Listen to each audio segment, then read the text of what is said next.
Generation Zero is one of the most disappointing games I have played. When I first started it, I was under the assumption that it's developed by some unknown independent developer. I felt like corners were being cut left and right. Where other games start with some sort of intro or some sort of cinematic, this one starts with scrolling text on a black screen. It tells you in short that you are a teenager with combat training in the 1980s Sweden, and for some reason all of the people are suddenly gone. There's a bit more there, but it's nonsense. Trust me, this is all you need to know, so that's why it's been comprised in so little. I've got nothing against Sweden, but could there be a more boring location for a game? This is why I immediately assumed that the game is being developed by some Swedish indie dev team, so I checked it out and it turns out that it's actually Avalanche Studios. They are the ones who made Just Cause 1, 2, 3, etc., The Hunter Call of the Wild, Mad Max, and Rage 2, amongst several other titles as well. So in other words, it's an actual AAA game developer. At this point, I still had relatively high expectations. Yeah, Sweden is a bad choice, but the company is Swedish and I can understand why they would want to play homage to their own country. The intro was pretty terrible, but I could look past that as well. The game has pretty decent looking graphics and supports up to 4-player co-op, so I had to try it with my wife. The character creator is really bad as well. You get a few preset characters and a few outfits, that's pretty much it. When you start the game, you are thrown in the open world and left to scavenge for weapons and other items. This is not a survival game though. You don't actually have to eat, drink, etc. So you start looting and you will notice the first positive thing: each player gets their own loot. The same box will yield individual items for everyone. That's always a good thing since it means that there will be enough loot for everyone. You will also notice that the game has a ton of items to offer, but your inventory is very limited. Let me explain. Almost everything you pick up goes in there. The game is especially picky about its ammunition types. There's a ton of them. You can have several types of ammo for the same gun. By the middle of the game, my inventory was literally full with ammo and medical items and I still could not hold anything at all. Most of the other ammunition types that I found I had to leave because there is more than you can actually carry. It's ridiculously small, the inventory, and there are no quality of life functions here. You get to sort it yourself. You also get a few quick slots so that you don't have to search in your inventory for medical items in the middle of a fight. The problem with those is that they are manual as well. What does that mean? Well, you drag and drop items from your inventory into your quick slots. Now that sounds pretty average for now, but what sucks is that most of these slots don't even refill on their own. No, check that. I made a mistake. Not most of them, literally. No slots refill themselves, so you have to do it manually. Imagine you have 2 flares in your quick slot. You loot another flare, so you would assume that it would be automatically added to the stack in the quick slot, right? Well, wrong. You have now created another stack in your inventory and you have to go in there and drag that stack onto the stack in the quick slot so that it increases in number. The same thing applies for medical items. You could run out of quick slot medical items, although your inventory is full of them. It wouldn't automatically refill it, so you would have to go in, drag and drop, go out, use. So you could also use them straight from the inventory, but you watch the animation and everything anyway, and you do want some in your quick slots. So that is very stupid. About 20 minutes into the game, you will notice that the inventory is already full as you are trying to pick something up. A good game would offer you to replace an item in your inventory with whatever it is that you're currently trying to pick up. This game demands you stop looting, go into your inventory, drop some item, and then you may loot again and actually, pick up the item that you're trying to. So anyway, we were walking around and looting stuff and got a few weapons of different quality. At that time, we also noticed that there's a leveling system in place here. You even get clothes and can put those on for bonuses. There's even a basic form of stealth. The game is trying to be an RPG in some way. Exciting stuff at first.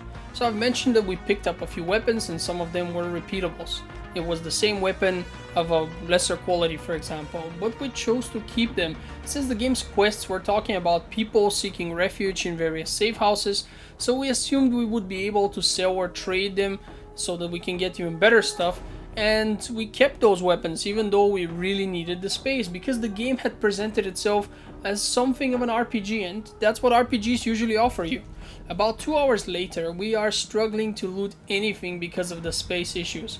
My wife starts suggesting we throw the stupid additional weapons away and loot some of the other items that we need, but I insist that we are surely going to find some place full of NPCs and that my experience with such games is not to be questioned. So she mumbles something under her nose but gives up. 2 more hours pass, still no NPCs in sight. At this point, we have to drop ammo and medicine if we want to loot more ammo and medicine of a different type. She continues to nag me about it, so I finally give in. I tell her that she is going to be so sorry once we reach the city and she can't afford anything because she dropped all these valuable items that I'm going to sell and keep. I kept them for another 5 hours suffering in silence. My only consolation was that her inventory got full within 5 minutes after she had discarded the weapons she didn't need. So her moment of bliss was short-lived. We never found any other characters. After a super long time, I had to admit I was wrong and finally just dropped the stupid weapons. It was a bittersweet moment and it only lasted about 10 minutes. Then the damn inventory was full again. So yeah, let's talk about the gameplay a bit. You walk around, collect stuff and fire at some robots that roam the open world. I expected the game to be a lot like a zombie apocalypse game, but it's nothing like it. You see, zombies have an excuse to be mindless idiots. The robots are armed with military-grade weapons and will shoot on sight. They often behave like idiots, though, and will shoot at walls or other objects between you and them. I once stood in such a way that I had visual contact with an enemy robot, but there was a tree between us. It kept standing there and shooting at the tree while I was destroying it. There are several types of robots and each type has its own weapon system and behavior. The bigger they are, the harder they are supposed to fall. Unfortunately, it seems that with the increase of size comes a decrease in computational power. Because the bigger robots are mostly idiots, you can easily bamboozle them. Sometimes they'll even ignore you as you are taking them apart. It feels cheap, and the problem is that this will happen constantly for no reason. You're not cheating, you're just playing and the robots are not participating. We had a case where one robot just stood there while we were shooting it in its critical points. And this is where I'll squeeze something positive about the game again. The enemies can be taken apart in various ways. The robots will actually take damage as you shoot them, and you can destroy parts of them such as batteries, fuel tanks, weapon system for massive damage. You can also destroy the specific weapon that you fear the most and force them to attack with another one, and if you destroy all their ranged weapons, they will go into melee attack and charge at you. It's an original idea, but its implementation is once again mostly bad. Oftentimes it's quite hard to tell what part of the robot is critical and what not, especially the bigger guys. You destroy the battery, you destroy some of the weapon systems, and then it all looks like just average armor. In some cases you can't even tell if your weapons do any damage at all. It feels like you're just shooting but doing nothing. Which brings me to the weapons of the game. You get to use Swedish guns from the 1980s, and if this game has taught me anything, is that these guns are not good. It's weird really, the bullets seem to simply disappear at some point. Even a sniper rifle can't hit anything further than about 70 meters, I'd guess. Your bullet simply ceases to exist, you don't see a bullet drop, it just disappears. It's normal that you start the game with really weak and inaccurate weapons at first. That's how most games start. But even the end game weapons feel weak and inaccurate. And even though the weapons never really feel that good, the game is still way too easy. While you might struggle when it comes to finding some healing items of the standard type, the game provides you with a ton of adrenaline shots which can be used to self-revive when down. You can do that without any particular restrictions over and over again. You are, in essence, immortal. I never actually died and neither did my wife. The stupid AI is in part to blame. Usually I would not complain about the game with low difficulty because I rarely play games to challenge myself. I like to relax and follow the flow of the gameplay and the story when playing easy games, and that can be a very satisfying experience. The problem here is that the gameplay is really boring and the story is pretty much non-existent. You are sometimes fed bits and pieces of it in the shape of notes and a few recorded messages, which by the way are in Swedish.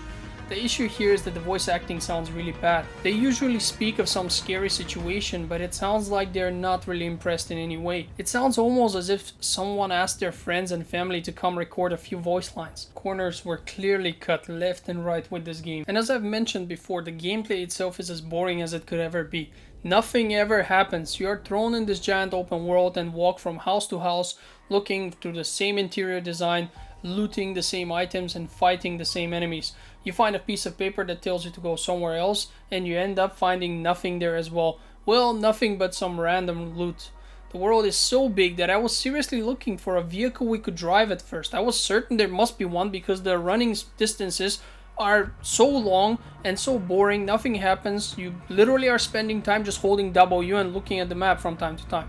But there were no vehicles either.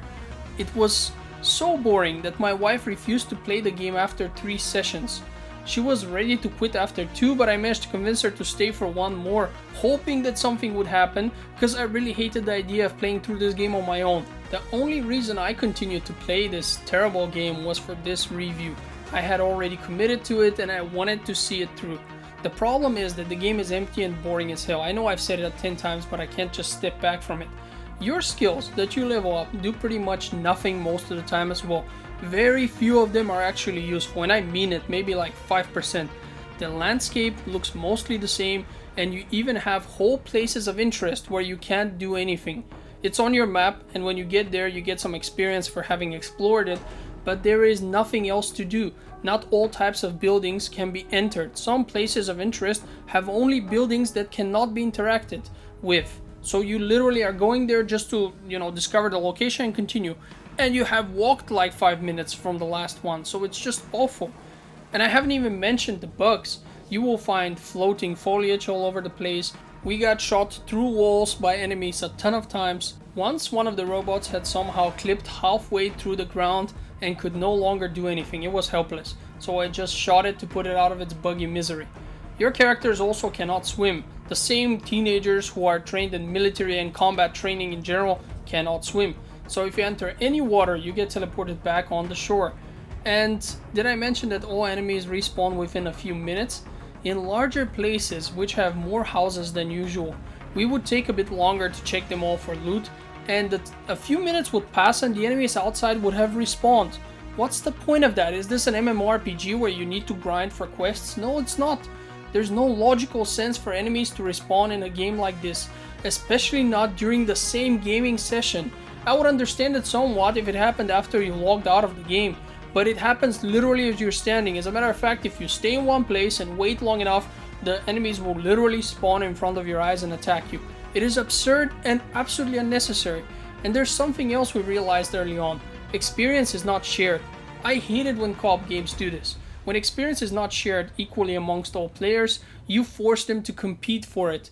I like leveling alongside my teammates in games. Otherwise, when one player falls behind, it feels unfair towards them. This usually happens to the support players, which is the biggest injustice ever anyway, because these guys are usually helping the rest of the team and they get the least experience because they're not the ones shooting that much. It's absurd.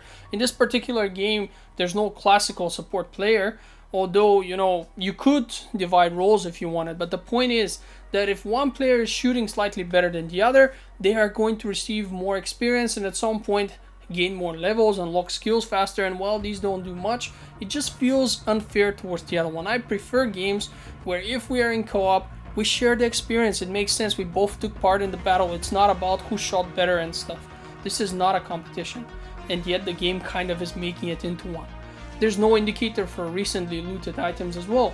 You just open your inventory and you see the items. There's no indicator that shows you the new ones. And it might not sound like a lot, but let's take clothing for example. You get new clothes all the time and most of them serve a cosmetic function. After a few hours you will have a ton of clothes available, and since the game never marks the new stuff you got, you have to go through them all over again to figure out which one is new.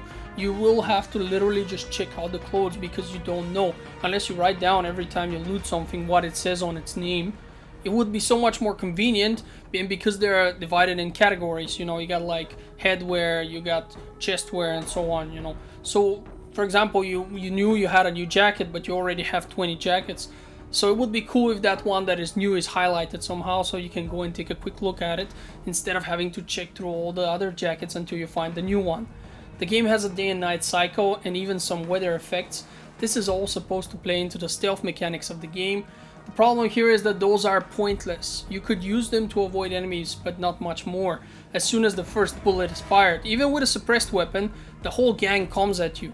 If I had to describe this game in one word, I would call it boring, but that's an understatement. It's so boring, you will hate it within an hour. There is nothing here. It's honestly absolutely terrible of a game, and it feels like a tech demo more than an actual game, more like an alpha release, which is not even a real release, if you know what I mean. It gives you no motivation to play. It doesn't have simple convenience features that we are used to in the 21st century. It is bad in every way, and while some games can at least be enjoyed somewhat with friends, this is not one of them. Even with friends it's terrible. The only thing you share there is your disdain of this game. I'm surprised my wife hasn't left me yet after I made her play this garbage of a game several times with me. Look, I know I've been harsh with this one, but there is a reason for that. Usually you can tell when a game is bad just by looking at it. The issue here is that this game has good ideas. It creates the impression that it could be good. If you've seen my review of the game Desolate, you will understand what kind of game I was expecting here. It looked similar to that one. Hell, it looked even better. This is why I'm so harsh. Desolate was designed with a very limited budget by a very small team of less experienced developers. It came out decent and quite fun to play. This, on the other hand, is a steaming pile of garbage, and they asked €35 for it, or dollars depending on where you're buying it from. It's too much? So, should you buy this terrible game? No, just no. I wouldn't recommend it if it was free. Your money and your time are valuable, and this thing does not live up to it. I have to say that playing through this game tested my resolve. I hope the resulting video was informative and entertaining to you, and I want to thank you for watching it. Do you think I was being too harsh on this game? I mean, it's made by a successful developer with much better games under their belt. It feels to me as though we have to be stricter with those. After all, they do demand more money in return for their games, and just let me know what you think about it in the comment section. I would love to hear about it. So yeah, thanks again for watching and have a great day.